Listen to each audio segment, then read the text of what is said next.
Assalamualaikum warahmatullahi wabarakatuh. Waalaikumsalam warahmatullahi wabarakatuh. Teman-teman yang berbahagia, kami dari kelompok 8 akan menjelaskan tentang Islam dan nasionalisme. Tapi sebelumnya tak lupa sholawat serta salam selalu tercurah limpahkan kepada junjungan kita, Nabi besar kita, Nabi Agung Muhammad Sallallahu Alaihi Wasallam. Perkenalkan, nama saya Kamia Katifani dari Teknik Industri. Saya Bella Sapitri dari Teknik Industri. Saya Filia Ariana Dewi dari Teknik Industri. Kami di sini akan menjelaskan apa sih Islam dan nasionalisme itu. Pada akhir tahun 2016 lalu, bangsa Indonesia diwarnai dengan berbagai aksi yang terjadi di beberapa kota Indonesia seperti Yogyakarta, Padang, Bandung, dan sekitarnya. Aksi ini bermunculan ketika video Basuki Cahayapurnama yang sedang berpidato di Kepulauan Seribu menjadi viral di media sosial. Dalam video tersebut yang diunggah oleh saudari Buniyani pada tanggal 6 Oktober 2016, terlihat bahwa saat berpidato, calon gubernur DKI Jakarta tersebut menyebut kata-kata yang berpotensi menimbulkan reaksi umat Islam karena dianggap sebuah penistaan terhadap Al-Quran. Basuki Cahayapurnama atau biasa disapa dengan Bapak Ahok menyinggung surat Al-Maidah ayat 51 tentang umat Islam dilarang mengangkat Nasrani dan Yahudi sebagai pemimpin. Kasus tersebut diproses oleh Polri hingga akhirnya puncak aksi umat Islam terjadi pada tanggal 4 November 2016 atau yang dikenal dengan aksi 411. Istana Negara, aksi ini diikuti oleh sekitar 2 juta umat Islam dari seluruh Indonesia. Masa aksi memberi waktu 2 minggu kepada pihak berwajib agar segera diberikan, ternyata tidak memberi proses dari kasus penistaan sehingga aksi yang lebih besar terjadi pada tanggal 2 Desember 2016 dengan masa aksi sekitar 7 juta orang. 7 juta orang tersebut berkumpul memenuhi lapangan Monas hingga sepanjang jalan di sekitarnya.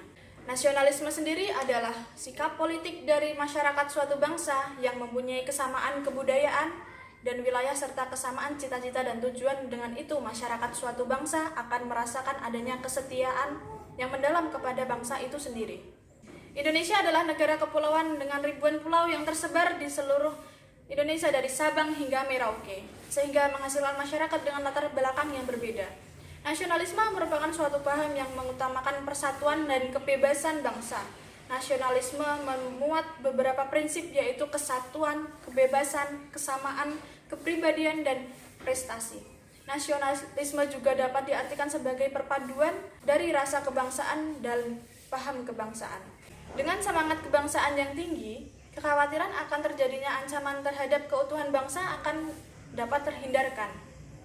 Nasionalisme memiliki beberapa prinsip, yaitu prinsip kebersamaan, menuntut setiap warga untuk menempatkan kepentingan bangsa dan negara di atas kepentingan pribadi dan golongan. Prinsip persatuan dan kesatuan menuntut setiap warga negara harus mampu mengesampingkan pribadi atau golongan yang dapat menimbulkan perpecahan dan anarkis. Untuk menegakkan prinsip persatuan dan kesatuan, setiap warga negara harus mampu mengedepankan sikap kesetiakawan, sosial peduli terhadap sesama, solidaritas, dan berkeadilan sosial, dan prinsip demokrasi yang memandang bahwa setiap warga negara mempunyai kedudukan, hak, dan kewajiban yang sama. Karena hakikatnya, kebangsaan adalah adanya tekad untuk hidup bersama, mengutamakan kepentingan bangsa dan negara yang tumbuh dan berkembang dari bawah untuk bersedia hidup sebagai bangsa yang bebas, merdeka, berdaulat, adil, dan makmur.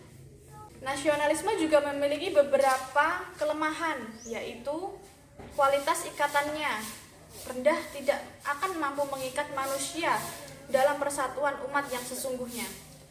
Ikatannya hanya bersifat emosional dan muncul secara tiba-tiba dari naluri mempertahankan diri dan cenderung berubah-ubah.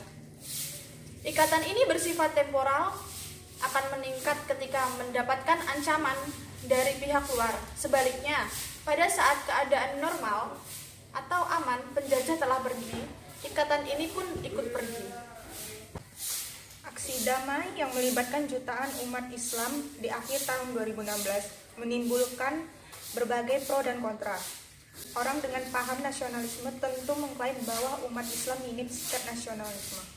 Negara Indonesia adalah negara demokrasi dengan segala perbedaan terdapat di dalamnya dari mulai suku, budaya, agama, dan lain sebagainya. Jadi segala keputusan harus berlandaskan prinsip nasionalisme. Tuntutan aksi adalah menuntut saudara Bapak Ahok agar segera diproses dengan kasusnya penistaan terhadap agama Islam. Tuduhan penistaan adalah berpatok pada perkataannya saat berpidato di Kepulauan Seribu, yaitu jadi jangan percaya sama orang. Kan bisa saja dalam hati kecil Bapak Ibu enggak bisa pilih saya karena dibohongi pakai surat Al-Maidah 51 macam-macam gitu loh. Itu hak Bapak Ibu, itu katanya. Respon terhadap aksi damai 212 yang diklaim minim nasionalisme tetapi mementingkan paham dari agama dalam negara yang menganut sistem pemerintahan demokrasi adalah aksi parade Kebhinneka Indonesia yang diselenggarakan di arena Car Free Day. Aksi parade ini diklaim sebagai parade pemersatu bangsa Indonesia dengan menggelar kebudayaan dari seluruh Indonesia dan ada pesan tersirat bahwa aksi 212 yang bersifat memecah antar umat beragama. Aksi damai 212 diklaim lebih nasionalis karena memiliki tujuan yang jelas dan tidak menimbulkan hal negatif seperti merusak taman dan meninggalkan kotoran di lokasi. Aksi damai 212 membawa aspirasi bangsa dan agama, di mana ditunaikan sholat Jumat yang fenomenal dengan jamaah terbanyak di dunia sekitar 7 juta. Aksi parade kebinekaan Indonesia yang diselenggarakan di arena Car Free Day di sepanjang Jalan Tamrin, Jakarta Pusat tersebut tidak memiliki tujuan yang jelas. Apalagi ditambah dengan munculnya atribut partai di arena yang diputuskan untuk masyarakat berolahraga itu. Sikap nasionalisme memang penting. Jauh dari itu wajib bagi umat Islam mengikuti petunjuk Al-Quran adalah mutlak. Maka dari itu Islam mempunyai pandangan sendiri tentang nasionalisme.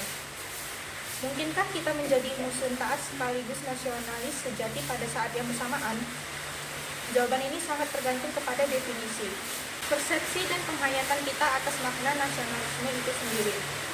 Karena dari sinilah seorang Al-Maududi, tokoh Islam Pakistan, misalnya berbeda pendapat dengan tokoh pendiri Ikhwan Al-Muslimin, Hasan Al-Banna dalam risalah Al-Mu'tamar Al-Khamisnya, misalnya mengatakan relasi antara Islam dan nasionalisme tidak selalu bersifat tadadud atau kontradiktif.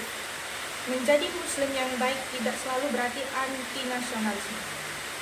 Kalau kita teruskan menjadi sekularis juga tidak selalu berarti menjadi nasionalis tulen. Sebaliknya Al-Maududi menolak kehadiran nasionalisme dalam pemikiran Islam karena ia adalah produk barat dan hanya membuat pecah belah umat Islam. Nasionalisme dengan pengertian paham untuk mencintai bangsa dan negara sendiri dan kesadaran keanggotaan dalam suatu bangsa yang secara potensi atau aktual bersama-sama mencapai, mempertahankan, dan mengabdikan identitas, integritas, kemakmuran, dan kekuatan bangsa. Bukan hanya tidak bertentangan, tapi juga bagian tak terpisahkan dari Islam. Artinya, kita bisa menjadi muslim taat plus seorang nasionalisme sejati. Para ilmuwan muslim memberikan ruh Islam di dalamnya sehingga nasionalisme itu benar-benar dapat selaras dengan Islam. Sebagaimana Dr. Zaid Abdul Karim dalam bukunya Hubul Watan menuliskan, nasionalisme adalah tanggung jawab individu terhadap negaranya yang bersesuaian dengan ajaran Islam. Definisi ini meniscayakan nasionalisme tidak boleh melampaui ikatan agama, dan nasionalisme harus dalam koridor dan bingkai agama. Dan dalam surat Al-Baqarah ayat 84-85 yang artinya, dan ingatlah ketika kamu mengambil janji dari kamu tidak akan menumpahkan darahmu, dan kamu tidak akan mengusir dirimu dari kampung halamanmu. Kemudian kamu berikan sedang kamu mempersaksikannya. Kemudian kamu membunuh dirimu dan mengusir segolong daripada kamu dari kampung halamannya. Kamu membantu terhadap mereka dengan membuat dosa dan permusuhan. Sungguh, engkau Makkah adalah negeri paling indah dan paling aku cintai. Kalau bukan karena kaumku mengusirku darimu, niscaya aku tidak akan tinggal di tempat lain selainmu. Hadis riwayat Tirmidzi dan Al-Hakim. Dari beberapa ayat dan hadis di atas, bisa ditarik kesimpulan bahwa kecintaan dan loyalitas terhadap agama haruslah berada di atas kecintaan dan loyalitas terhadap negara. Tetapi pada tataran praktis, nasionalisme dan kecintaan terhadap negara tidak hanya selaras dengan cita-cita agama, bahkan menjadi wujud serta implementasi dari loyalitas dan kecintaan terhadap agama. Nurcholish Madjid memiliki pandangan nasionalisme sejati dalam artian suatu paham yang memperhatikan kepentingan seluruh warga bangsa tanpa kecuali adalah bagian integral dari konsep pemerintah Madinah yang dibangun oleh Nabi Muhammad SAW bersama para sahabatnya. Berkaitan dengan konsep pemerintahan Madinah Nabi Muhammad SAW itu, Robert N. Bellah menyebutkan bahwa contoh pertama nasionalisme modern ialah sistem masyarakat Madinah pada masa pemerintahan Nabi Muhammad SAW dan para khalifah yang menggantikannya. Dalam bukunya, Robert N. Bellah mengatakan bahwa sistem yang dibangun oleh Nabi Muhammad SAW itu, yang kemudian diteruskan oleh para khalifah, adalah suatu contoh bangunan komunitas nasional modern yang lebih baik daripada yang dapat dibayangkan.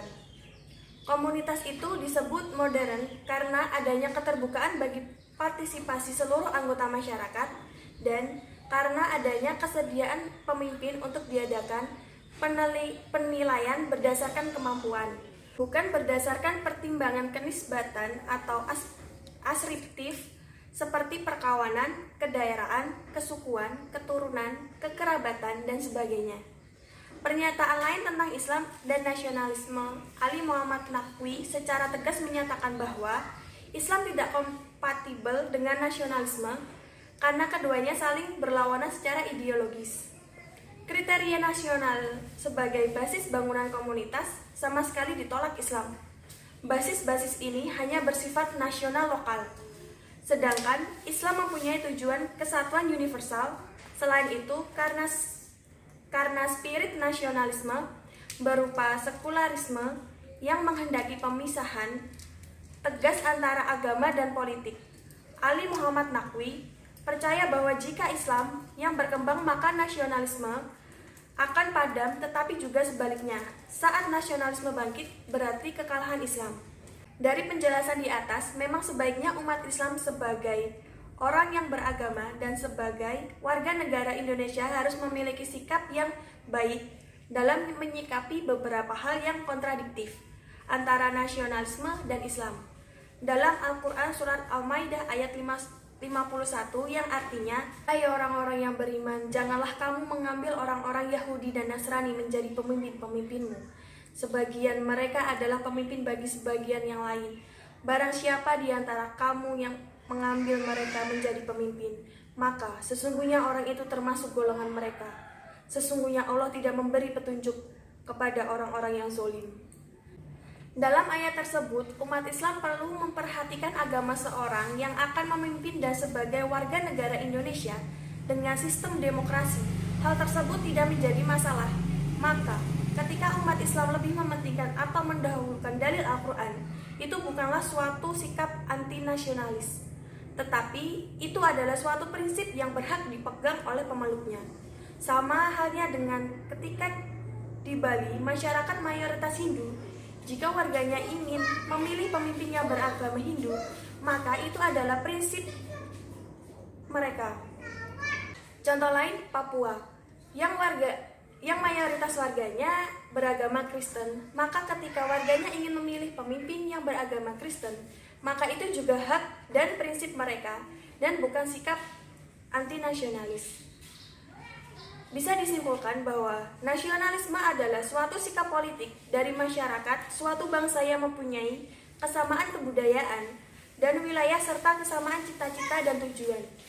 Dengan itu, masyarakat suatu bangsa akan merasakan adanya kesetiaan yang mendalam kepada bangsa itu sendiri. Nasionalisme diperlukan bagi seluruh masyarakat Indonesia termasuk umat Islam. Akan tetapi, jika ada hal yang kontradiktif antara sikap nasionalisme atau toleransi dengan ajaran Islam, itu sendiri, maka agama harus didahulukan dengan tidak mengartikan antinasionalisme. Terima kasih atas teman-teman semua telah menonton video kami. Bila ada salah kata mohon dimaafkan. Bila taufik wal hidayah. Wassalamualaikum warahmatullahi wabarakatuh.